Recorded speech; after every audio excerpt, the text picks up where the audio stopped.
Abra sua Bíblia rapidamente em 1 João capítulo 4, vamos lá.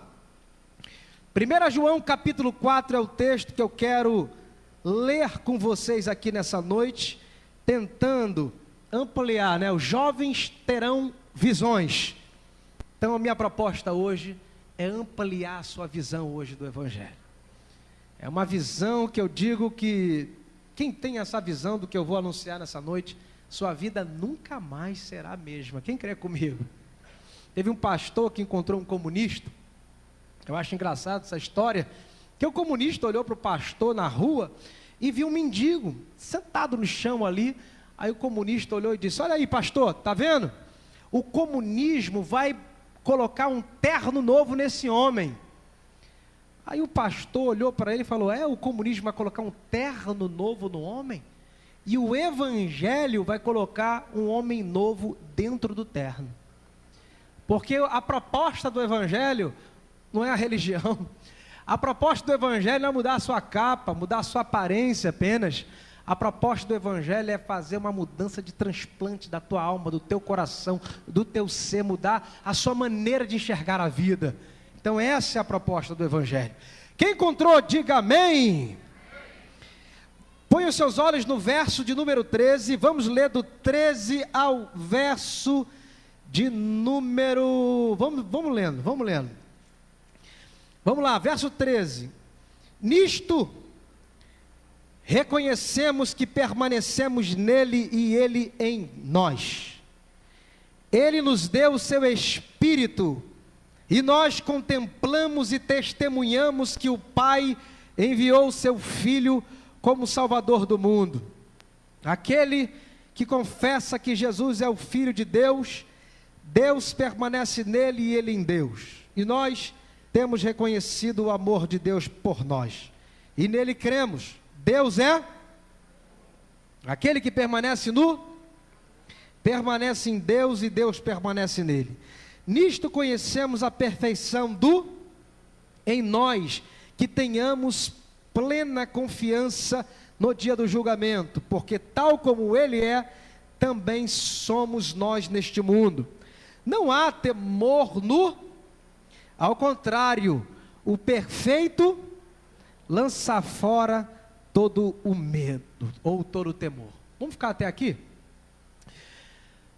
Muito bem, senhoras e senhores, amigos queridos, jovens da Igreja Assembleia de Deus, Filadélfia. Vamos pensar em amor conforme a descrição simples e clara da palavra de Deus. Se perguntarmos para João o que ele quis dizer com amor, Júnior, eu penso que ele afirmaria duas coisas. A primeira, ele diria que amor é a capacidade de entrar no outro e ver a vida a partir do outro. É como se você se desencarnasse, imagina, não apenas se desencarnasse, mas se você se despersonificasse e se repersonificasse na vida do outro. É como se você entrasse no outro e ver a vida a partir do outro, sentindo o cheiro que ele sente, carregando o corpo que ele carrega, tendo a história que ele teve, o pai que teve, a mãe que teve, o lugar onde ele nasceu, onde ele foi criado, os traumas, as perdas e os ganhos, tudo que ele viveu. A partir dessa experiência, depois você sai de dentro dele e olha para ele do lado de fora. Imagina, eu duvido que você vai olhar para ele e ver como se fosse uma coisa, um objeto, uma estatística, ou coisa qualquer. Porque o amor compassivo que João aplica aqui nesse texto, ele é um amor que nos ajuda e nos ensina a olhar para o outro no mesmo patamar. O amor quebra todas as barreiras do cinismo, do egoísmo, da acepção de pessoas, porque o amor nos ajuda a olhar para o outro a partir do outro. John Donne, um poeta, ele disse um dia que, uma das suas poesias, por quem os sinos se dobram, eu acho lindo aquilo. E ele fala dos sinos, que existem muitos sinos na vida. Existem os sinos que toca para começar o culto, sinos do colégio, sinos dos hospitais, sinos do funeral, sinos da guerra, enfim, muitos sinos que tocam durante a vida. E ele diz, por quem os sinos se dobram? E ele diz, porque os sinos se dobram por mim e por ti, porque ninguém aqui é uma ilha, ninguém vive isolado, nós fazemos parte do todo. E é interessante ele falando isso, que me faz refletir sobre o texto, porque o amor é assim. O amor nos ajuda a olhar para o outro a partir do outro, a entender o outro, a entender a dor do outro, a sofrer ao lado do outro.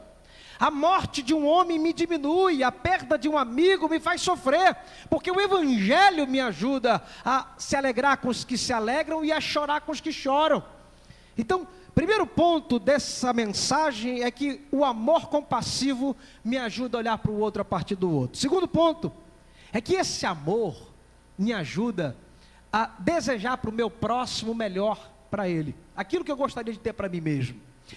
O amor é um despertar do coração que me capacita a desejar para o meu amigo o melhor que eu gostaria de ter para mim mesmo. Se você pratica e vive isso, você não precisa nem mais falar de amor, porque isso já é amor. Aí você não precisa nem mais dar discurso, porque a prática é o discurso. Aí você não precisa mais romantizar seu sermão, sua mensagem, porque o fato já é a verdade. Jesus disse, aquilo que quereis que o homem vos faça, fazei vós também. O amor nos ajuda a ser assim. Quando você entende essa verdade, entende o processo do amor, você se torna a melhor versão de si mesmo na terra, na caminhada. O culto é a vida e a vida é o culto. A espiritualidade é no dia a dia, na caminhada, está para além do rito das quatro paredes dessa igreja.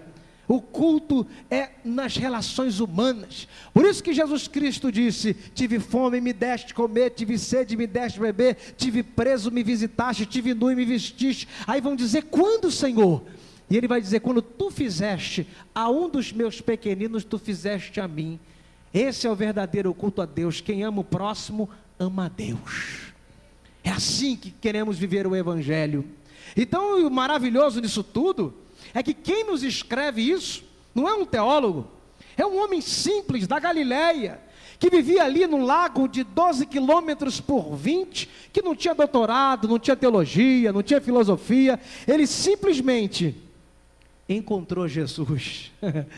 O encontrar Jesus ali em João mexeu com as interioridades dele. O encontrar Jesus colocou as interioridades dele para o lado de fora. E aquilo que até então era exterioridade foi colocado em segundo plano. A vida começou a ganhar cor, começou a se recolorir, a visão começou a se abrir, tudo porque ele encontrou Jesus. Eu estou falando isso porque isso aconteceu na minha vida. Hoje eu tenho 36 anos, mas com 21 anos de idade, quando eu encontrei Jesus, a minha vida virou do avesso. Tudo mudou na minha história.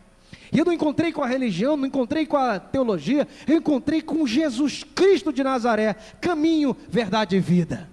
Quando você encontra com Jesus, sua vida é transformada. Por isso que eu posso dizer que Jesus fez de mim um Bartimeu que viu, Jesus fez de mim um Lázaro que ressuscitou, Jesus fez de mim um filho da viúva de Naim que levantou dentre os mortos. Jesus fez de mim essa pessoa, um campeão, um vencedor, um homem otimista, um homem perseverante, um homem firme. Jesus muda a nossa história, e muda mesmo. Eu vou dizer uma coisa, sabe o que muda? Não muda do lado de fora, mas muda do lado de dentro. Teve um dia desse aí, foi alguns meses atrás, né, poucos meses. Quem conhece a Abelardo Bueno ali? Eu estava andando de carro, fui fazer o retorno ali naquela região para pegar minha esposa, que estava no Rio 2. Vieram 2 bandidos na minha direção. Alguém aqui já foi assaltado alguma vez na vida? Sabe como é que é a situação, né? O constrangimento que acontece. Os 2 bandidos com a arma na mão correram para o meu carro, na minha direção, apontaram para o meu rosto e disseram, sai do carro agora. Eu dentro do carro ali não tinha como ir para a direita, nem para a esquerda, nem para frente, nem para trás, porque eu estava encurralado naquele sinal. Eu abri a porta do carro, saí. Eles, antes de entrar no carro, eles apontaram a arma no meu peito. 3 metros de distância, eu fui andando para trás, ele apontou e apertou o gatilho, pá! Eu vi aquele clarão, eu vi aquele barulho, botei a mão no meu peito e, milagrosamente, Deus parou aquela bala ali, naquela arma, naquele revólver. Mas o milagre não foi apenas esse, porque se eu morrer é lucro para nós que somos cristãos. A gente fica triste com quem fica, mas eu não sou desse mundo, esse corpo aqui não sou eu sou o que está dentro desse corpo. Mas o interessante é que eles foram para a cidade de Deus, uma comunidade que tem aqui perto. Aí me mandaram no dia seguinte, foi na sexta-noite, no sábado de manhã, mandaram uma mensagem para o meu Facebook, dizendo que viram meu carro na cidade de Deus ali, com 2 bandidos. E nós temos um trabalho social ali, o Juninho, né, vai todo domingo, o Gabriel também, praticando amor, que é exatamente com os filhos dos traficantes. E aí, descobriram que eu era pastor e tal, aí eu fui lá. Falei com traficantes, falei com o dono da boca, falei com todos ali da cidade de Deus, e os caras falaram para mim, pastora Beth, Aline, nós vamos devolver teu carro e vamos matar o bandido que te roubou e te deu tiro. Porque é proibido você roubar um carro e levar para a favela, é uma lei lá de dentro, porque espanta, né? Espanta o negócio deles lá. E aí, isso foi no sábado de manhã à tarde. No domingo, 5 horas da tarde, o que acontece? Recebo uma ligação de um homem chamado Cláudio, e ele me pedindo perdão pelo que ele tinha feito. Falou: pastor, aqui é o Cláudio, o homem que te deu um tiro, eu quero te pedir perdão pelo que eu te fiz, eu vou devolver tudo, pastor, vou devolver tudo que é teu. E hoje à noite, me chamaram para dar satisfação na boca, porque vão me matar, eu ouvindo aquilo, fui lá, poupei a vida dele, falei: olha, já está resolvida, eu só quero o que é meu, não quero que ele morra, poupe a vida dele. Aquele homem começou a chorar em prantos, falando para mim que nunca tinha chorado na vida, a primeira vez foi aquele dia. Ele me deu o endereço da casa dele, dos filhos dele, e falou que vai entregar a vida para o Evangelho de Jesus Cristo de Nazaré. Isso é lindo, porque o verdadeiro poder de Deus na nossa vida, Ele nos ensina e nos ajuda a perdoar aquele que nos ofendeu. E quando você perdoa, você não perdoa por causa do ofensor. O maior beneficiado não é o perdoado, é quem perdoa. Quem perdoa que recebe a grande libertação. Por isso que eu digo que o Evangelho é poder de Deus para a salvação de todo aquele que crê. Esse é o verdadeiro poder do Evangelho. Que as pessoas não querem esse Evangelho. Esse Evangelho está fora de moda, é demodê, é out fashion. O povo quer fantasia, quer espetáculo, quer entretenimento.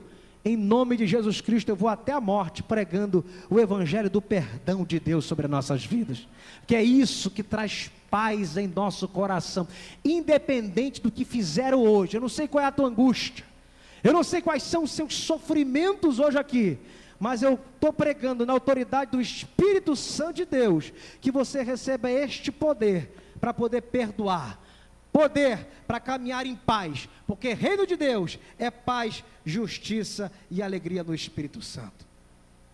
Falando sobre o amor de Deus, que quando nós encontramos com Jesus, né, a nossa vida transforma.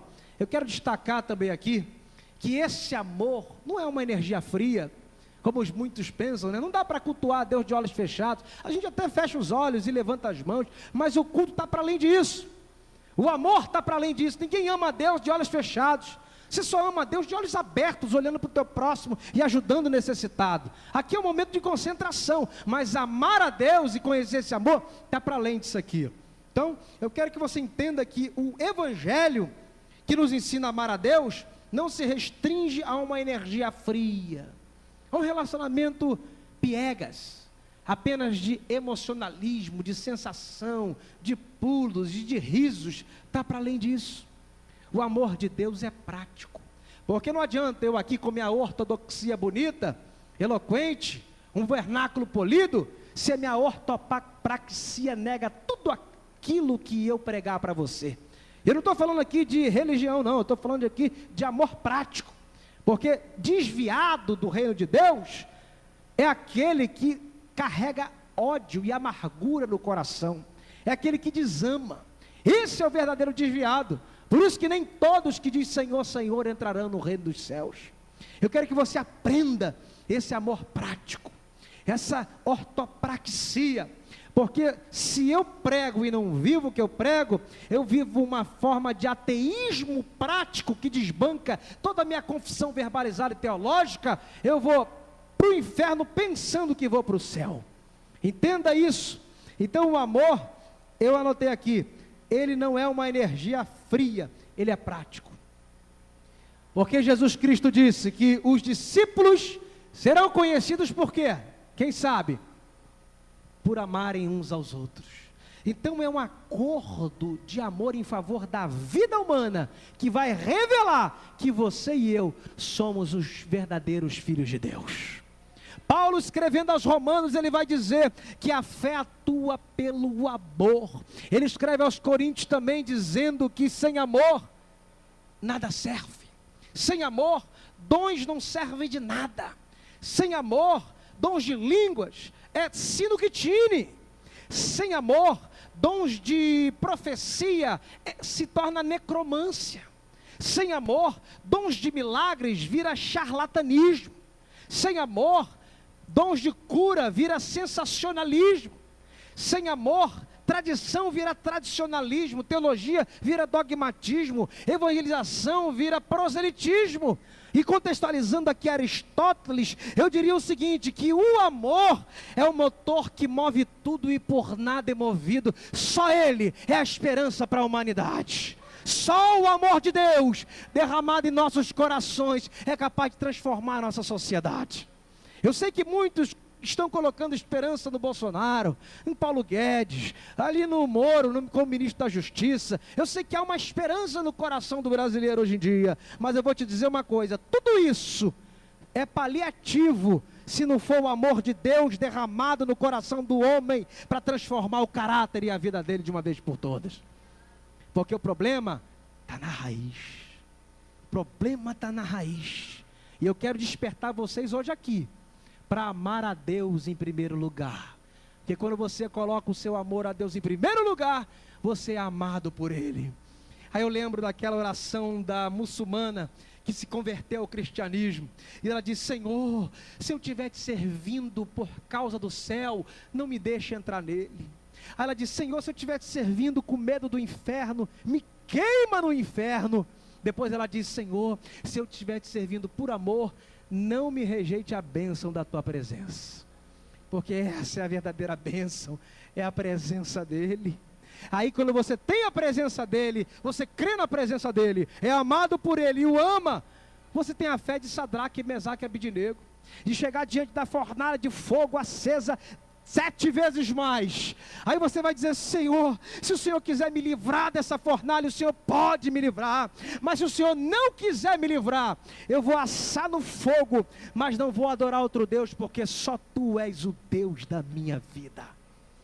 Essa é a fé no amor de Deus, que te leva a encarar os teus problemas e as tuas circunstâncias com fé. Mas é uma fé que se resume na fidelidade, não uma fé mágica, porque não é, aqui Jesus não oferece uma fé mágica. A fé do Evangelho é fidelidade. Aconteça o que acontecer, não negarei a fé do Evangelho. Eu lembro de um filme do Indiana Jones e a Last Crusade. Quem já viu esse filme, Indiana Jones e a Last Crusade? Pouca gente? Ó, tem uma pessoa pelo menos lá atrás. O Indiana Jones, ele está ali, né, caminhando. Aí tem um abismo muito enorme. Ele estava seguindo um livro. O livro era o guia dele. Ele caminhando atrás do destino. Aí chegou no momento que o livro apontou para um lugar onde era um abismo enorme. Depois põe lá no YouTube. Já viu? Depois põe lá, Rafael. A Last Crusade. Aí ele estava lá naquele abismo e ele pensando: e agora? Que interessante, né? Que a fé, ela não nega, não anula a nossa humanidade. Tem pessoas aí que acham super crentes. Eles se acham santarrão, melhores do que outros. A fé não anula a nossa humanidade. E aí estava ele lá, com aquele livro na mão. Aí de repente, ele vê aquele abismo e começa a suar. E aí começa a surgir dúvidas. Mas aí ele prefere obedecer o livro. Quando ele pega, bota o pé para fora daquele abismo, começa a surgir um chão. Aí ele bota o outro e vai surgindo, porque ele decidiu obedecer aquele livro. Isso é lindo porque isso reflete a nossa vida. Porque a nossa caminhada é assim. Às vezes não enxergamos um palmo à nossa frente. Às vezes não temos uma visão clara do nosso futuro, do que vai acontecer. Às vezes nem entendemos muitas vezes o que está acontecendo na nossa vida. Mas eu vou aqui como profeta. Obedece o livro. Obedece o livro dos livros. Obedece a palavra de Deus. E eu tenho certeza que tu chegarás no destino que Deus preparou para você. Obedece o livro, que eu tenho certeza que tu serás abençoado. E maravilhoso no amor de Deus, um outro ponto que eu quero destacar aqui hoje, é que o amor de Deus transforma homens em irmãos. Essa é uma outra face do amor.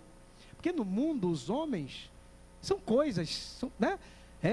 Fins precisam ser alcançados, não importa meios. Então você vê gente pisando em cima de outra, falando mal do outro para crescer, para derrubar, para acabar com o outro. E aí você vê o evangelho transformando homens em irmãos. Isso é lindo demais, porque o João vai dizer que o amor, a luz acende o nosso coração quando amamos o próximo, quando amamos nossos irmãos. Sabe o que me sobe ao meu coração quando eu falo sobre isso? É porque se você quer andar na luz, isso é lindo, né? Quem está na luz aqui? Quem crê que está na luz, diga amém. Porque Jesus é a luz, né? Jesus é a luz. Você olha para Buda, que significa iluminado, e Buda, nas suas mensagens centrais, ele estava atrás da luz. Com 80 anos de idade, Buda disse que estava atrás da luz. Aí você olha para Jesus com 30, dizendo, eu sou a luz do mundo. Buda estava atrás de Jesus e não sabia. Essa era a verdade.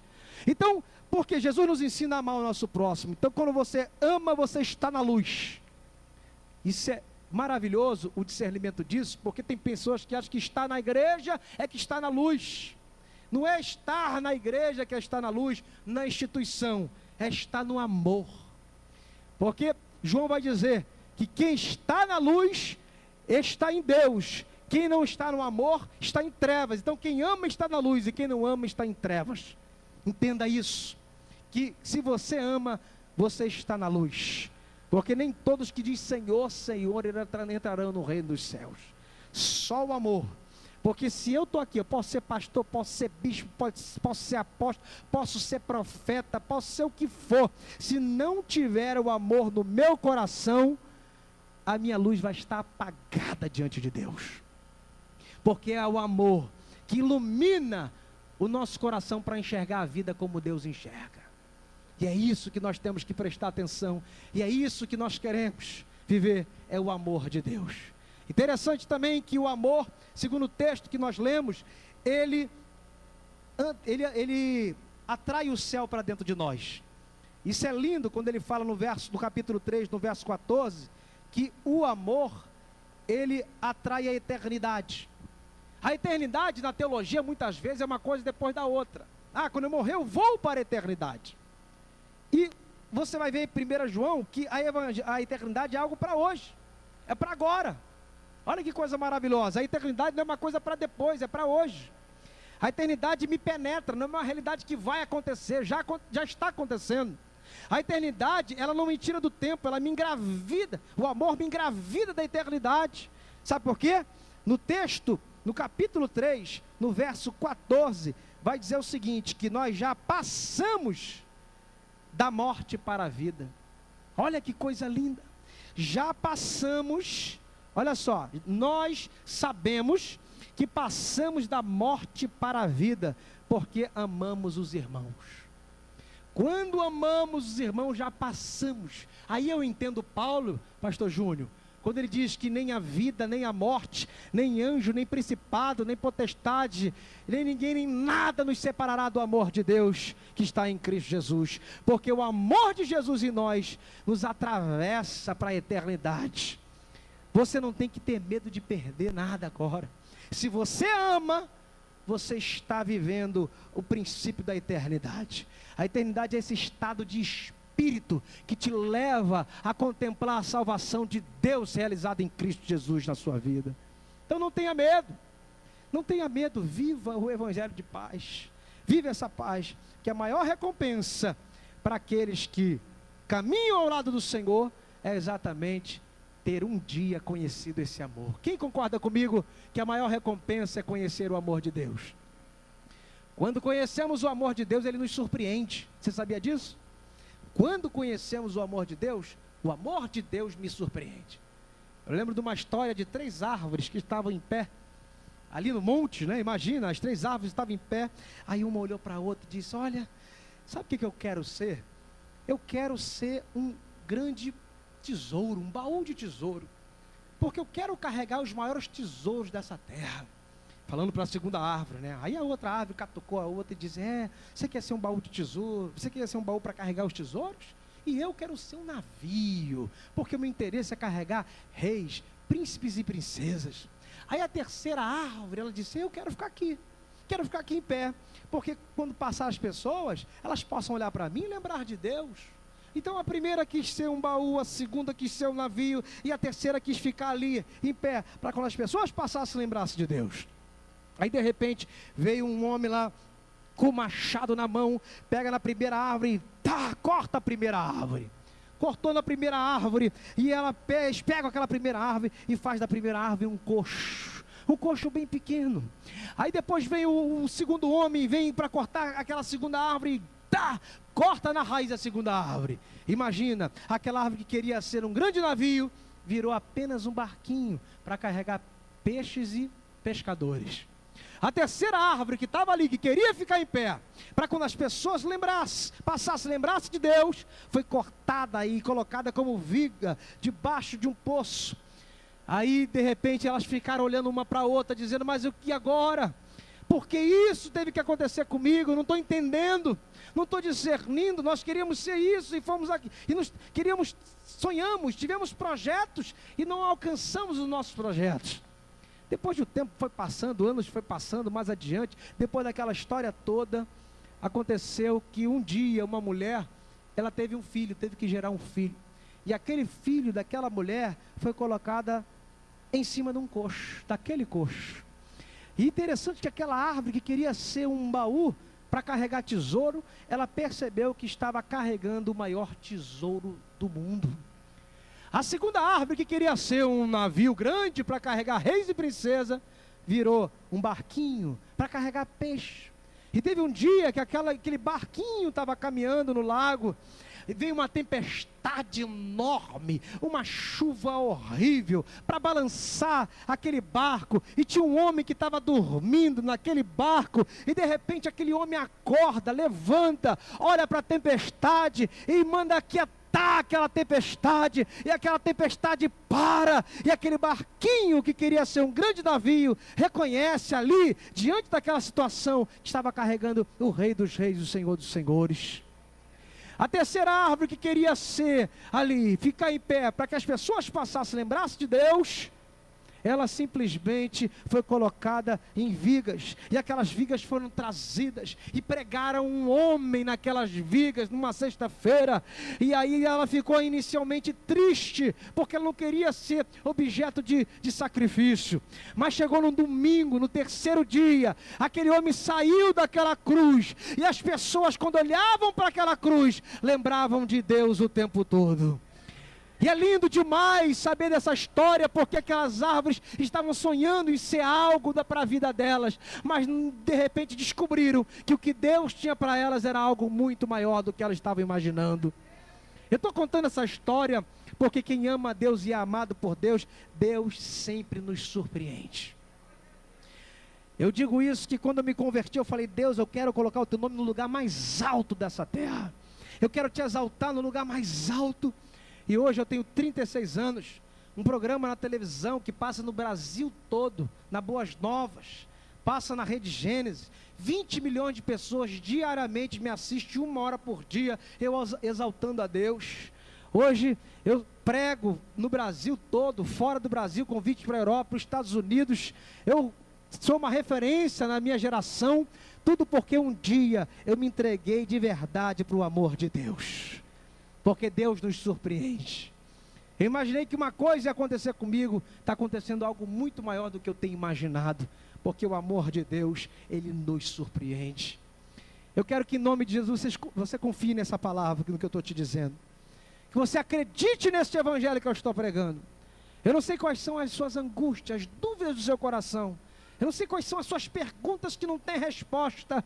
Mas eu vou te dizer uma coisa: dê razão a Deus nessa noite. Não espere que Deus venha dar amém para as suas orações, mas dê amém para a vontade de Deus hoje.